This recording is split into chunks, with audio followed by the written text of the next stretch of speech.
Next हमारा molarity. Molarity क्या होती है? Number of moles of solute that must be dissolved in 1000 gram of solvent. ठीक है, या फिर आप 1000 ग्राम को एक्सप्रेस कर सकते हो 1 kg ऑफ सॉल्वेंट। ठीक है, अब इसको हम डिनोट करेंगे स्मॉल एम से। Molarity is number of moles of solute divided by weight of solvent. एक बात का ध्यान रखना, हम यहाँ पे किसके वेट की बात कर रहे हैं? सॉल्वेंट के वेट की। अगर इन ग्राम्स में एक्सप्रेस कर रहे हो तो मल्टीप्लाई बाय 1000।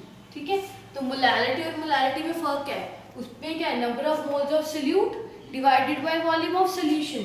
बट मोलैरिटी में क्या है? Number of moles of solute divided by weight of solvent. Suppose हमारे पास कोई क्वेश्चन है, कैलकुलेट द मोलैरिटी। ठीक है, if 10 gram of NaCl is dissolved in 40 gram of water. ठीक है, आपने इस क्वेश्चन में इसकी मोलैरिटी को क्या करना है? फाइंड आउट करना है। तो सबसे फर्स्ट मोलैरिटी फाइंड आउट करने के लिए आपको क्या चाहिए? Number of moles. Number of moles का हमने फॉर्मूला पीछे किया हुआ है। क्या नंबर ऑफ मोल्स क्या होते हैं? Given mass divided bye molecular mass of solute. ठीक है, नंबर ऑफ मोल्स हम यहाँ पे किसके कैलकुलेट करेंगे? सॉल्यूट के। गिवन वेट कितना है? 10 ग्राम। ठीक है, NaCl का वेट कितना होगा? Na का होगा 23, क्लोरीन का कितना होगा? 35.5। तो वेट कितना आ गया? 58.5। 10 डिवाइडेड बाय 58.5। ठीक है, तो हमारे नंबर ऑफ मोल्स कितने आ गए? 10 डिवाइडेड बाय 58.5। अब देखो हमारे पास क्या है यहाँ पे? Wait of solvent.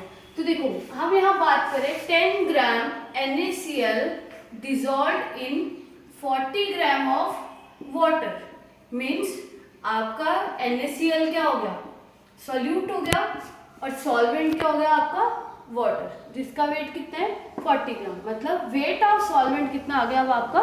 40 ग्राम। तो वेट ऑफ सॉल्वेंट 40 ग्राम आ गया, multiply by 1000। 10 divided by 58.5 into 40 multiply by 1000। ठीक, तो this is the formula of molarity. क्या बोले? The number of moles of solute divided by weight of solvent in grams multiply by 1000। ये पूछ लेते हैं, why molarity is expressed while preparing solution as compared to molarity।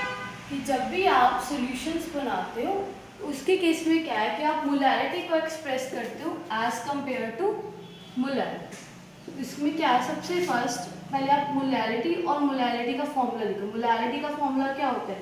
Number of moles of solute. ठीक है, और divided by weight of solvent in grams multiply by 1000। अगर आप molarity को एक्सप्रेस करोगे तो उसके केस में आप क्या लिखोगे? Number of moles of solute divided by volume of solution in ml multiply by 1000। ठीक है, तो इसके केस में क्या है कि अगर आपके पास कोई सॉल्यूशन है, ठीक है, उसके केस में आप क्या कर रहे हो? टेम्परेचर को चेंज कर रहे हो। तो टेम्परेचर के चेंज होने के कारण क्या होगा कि जो आपके पास क्या है, जो वॉल्यूम ऑफ सोल्यूशन है, इट विल बी इंक्रीज और इट विल गेट डिक्रीज। तो वॉल्यूम गेट इंक्रीज और डिक्रीज।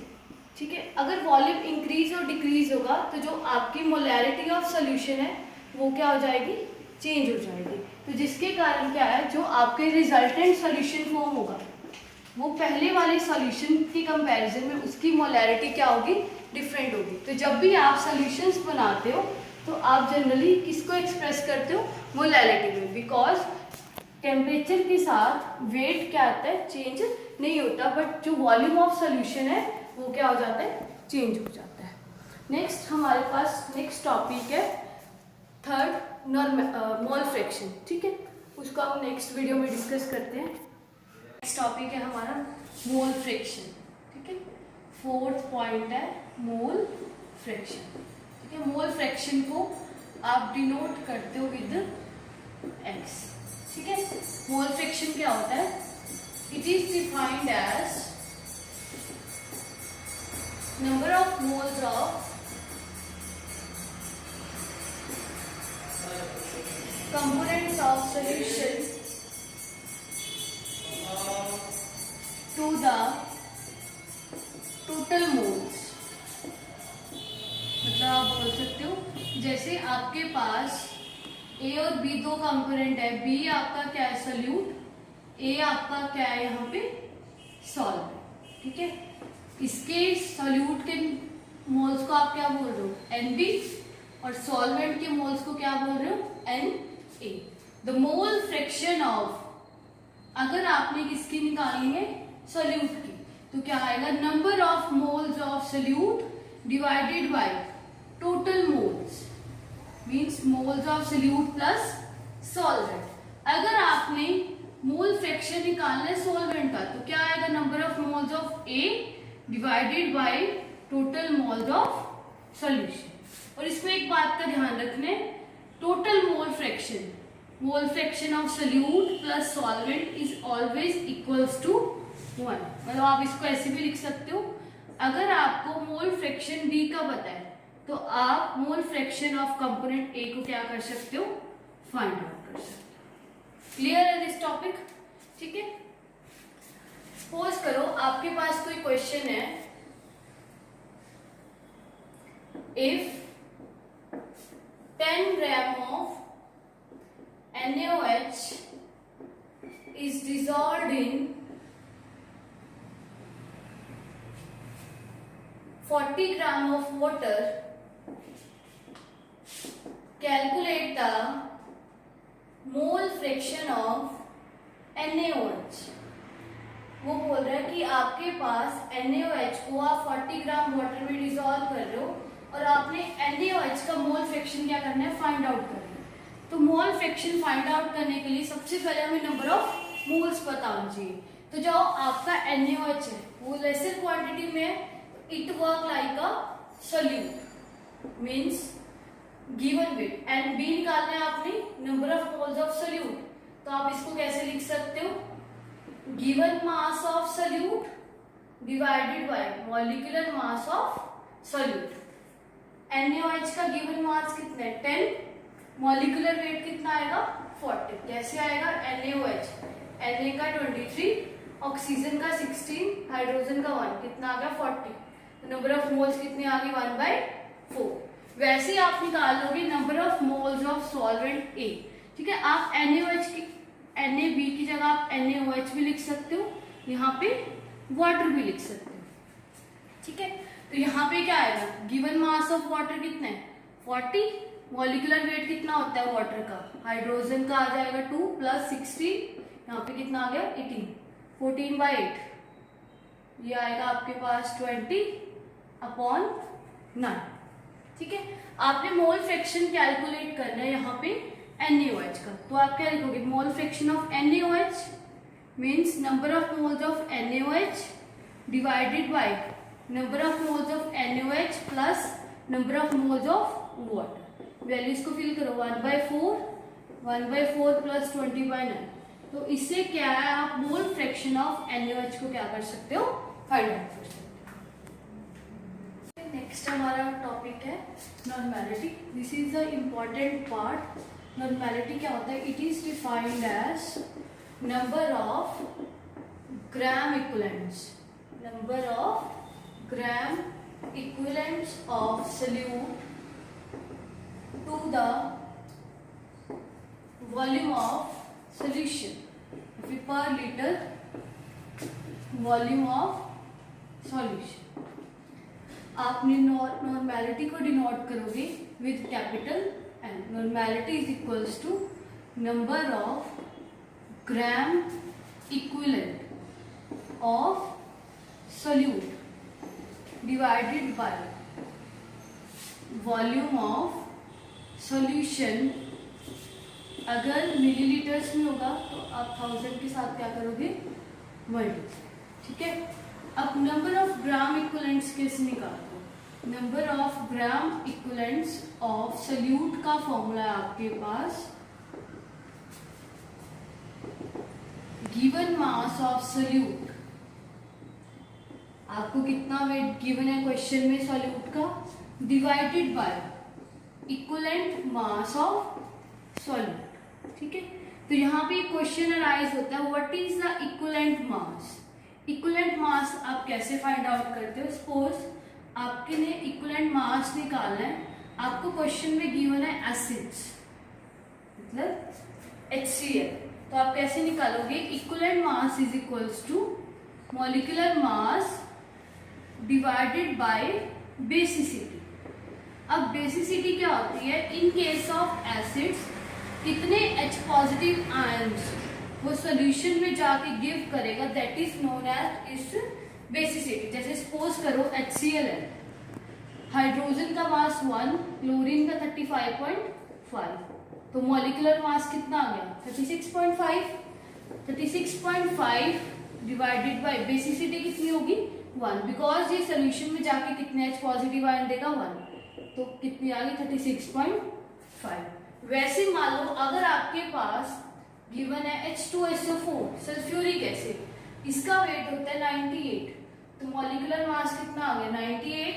ठीक है, देखो इसके केस में क्या है, जो आयनाइजेबल हाइड्रोजन है वो कितने हैं? 2, तो बेसिसिटी कितनी होगी? 2। 98 डिवाइडेड बाय 2, इक्विवेलेंट वेट कितना आ गया? 49। इस इक्विवेलेंट वेट को आप यहाँ पे वैल्यूज के तौर पे क्या करोगे? फिल करोगे। अब आपके पास नेक्स्ट है इक्विवेलेंट मास। अगर आपके पास वहां पे गिवन हो कोई भी बेस, सपोज आपको NaOH गिवन है, ठीक है, NaOH का मास कितना होता है? 40, तो बेस के केस में क्या होगा? Molar mass divided bye acidity. Acidity क्यों आएगा? बेस के केस में क्या आएगा? कितने OH नेगेटिव आयंस वो वाटर में जाके गिव अप करेगा, that is known as its acidity. तो मोलर मास कितना आ गया? 40। OH नेगेटिव आयन इसके केस में कितने हैं? 1, तो 40 डिवाइडेड बाय 1। सपोज आपको क्वेश्चन में मैग्नीशियम हाइड्रोक्साइड दिया हुआ है, तो आप क्या करोगे? सपोज इसका मास X है, आयनाइजेबल OH कितने हैं? 2, X डिवाइडेड बाय 2। अगर एल्यूमिनियम हाइड्रोक्साइड होगा तो उसके पास OH आयनाइजेबल कितने हैं? 3, तो Y मान लो, तो Y डिवाइडेड बाय 3। सबसे फर्स्ट क्या पढ़ा हमने? मोलैरिटी, जिसको हम डिनोट करते हैं विद कैपिटल M। क्या फॉर्मूला होता है? Number of moles of solute divided by volume of solution. अगर इन ml है तो मल्टीप्लाई बाय 1000। नेक्स्ट पढ़ा हमने मोलैरिटी। मोलैरिटी को आप डिनोट करते हो विद स्मॉल m।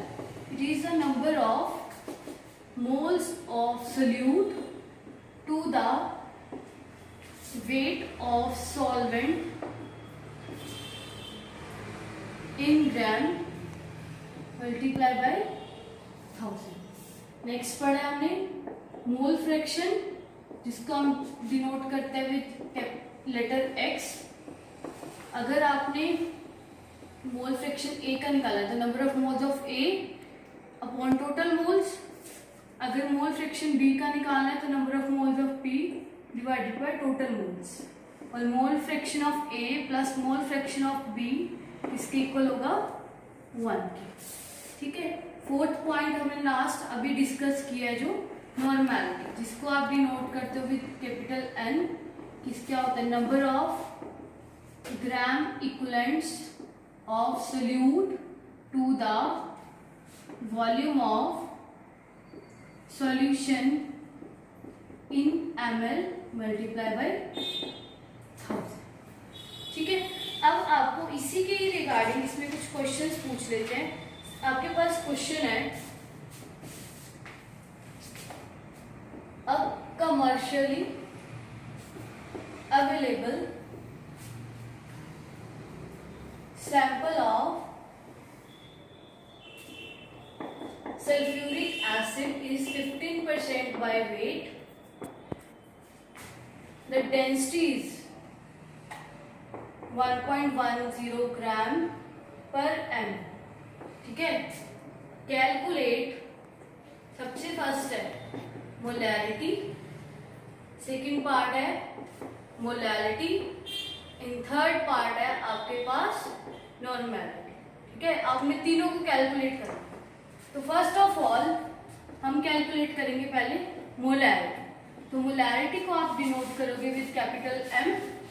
सबसे फर्स्ट क्या है, number of moles. Number of moles कैसे निकालोगे, मैंने उस लास्ट लेक्चर में बताया था कि 15% का मतलब क्या है, 15 gram of H2SO4 is present in 100 gram of solution. Clear है? ठीक है, तो मोलैरिटी का number of moles, number of moles का क्या फॉर्मूला होता है, number of moles equals to given mass divided by molar mass of solute. तो गिवन मास कितना है 15, H2SO4 का मॉलिक्यूलर वेट कितना आएगा 90, बट हमारे क्वेश्चन में वॉल्यूम नहीं गिवन, डेंसिटी गिवन है, density is equals to mass divided by volume. Density कितनी है 1.10, मास कितना है आपके पास 100, सॉल्यूशन का volume is equals to 100 divided by 1.10। इस वैल्यू को यहाँ फिल करो, 100 अपॉन 1.10 इंटू 1000। ठीक है, तो यहाँ से आपकी मोलैलिटी आ जाएगी और इसकी वैल्यू आएगी 1.68 मोल। ठीक है, नेक्स्ट पार्ट है आपका मोलैलिटी।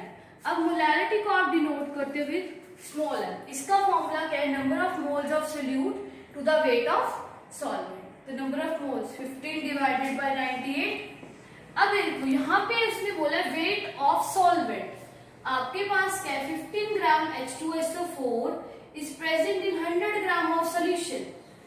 मतलब अगर 15 ग्राम वेट सोल्यूट का है तो 85 ग्राम वेट किसका होगा सॉल्वेंट का, तभी सोल्यूशन का वेट कितना आ गया आपके पास 100 ग्राम। तो वेट ऑफ सॉल्वेंट कितना आ गया आपके पास 85 ग्राम इंटू 1000। तो यहाँ से आपकी क्या फाइंड हो जाएगी मोलैरिटी। नेक्स्ट आपके पास रहेगा नॉर्मैलिटी। अब नॉर्मैलिटी को आप कैसे फाइंड आउट करोगे, देखो सबसे फर्स्ट है number of gram equivalents. Number of gram equivalents में क्या होगा, गिवन मास कितना है 58 और आपने इक्विवेलेंट वेट बताना है। इक्विवेलेंट मास देखो एसिड है H2SO4 है, ठीक है, मोलर मास कितना होगा 98, बेसिसिटी कितनी होगी 2 हाइड्रोजन रिलीज करेगा, 98 डिवाइडेड बाय 2 कितना आ गया 49। तो यहाँ पे वेट कितना आ गया 49 आ गया। तो आपके पास नंबर ऑफ ग्राम इक्विवेलेंट्स कितने आ गए 15 डिवाइडेड बाय 49। तो 15 divided bye 49, volume of solution आपने पीछे निकाल लिया था 100 डिवाइडेड बाय 1.10। इस वैल्यू को आप यहाँ पे पुट करोगे और आपके पास नॉर्मैलिटी भी फाइंड हो जाए। ठीक है, तो आपको इन एग्जाम इस टाइप के क्वेश्चन आ सकते हैं कि जिनमें आपको मोलैरिटी, नॉर्मैलिटी तीनों फाइंड आउट करना हो सकता है।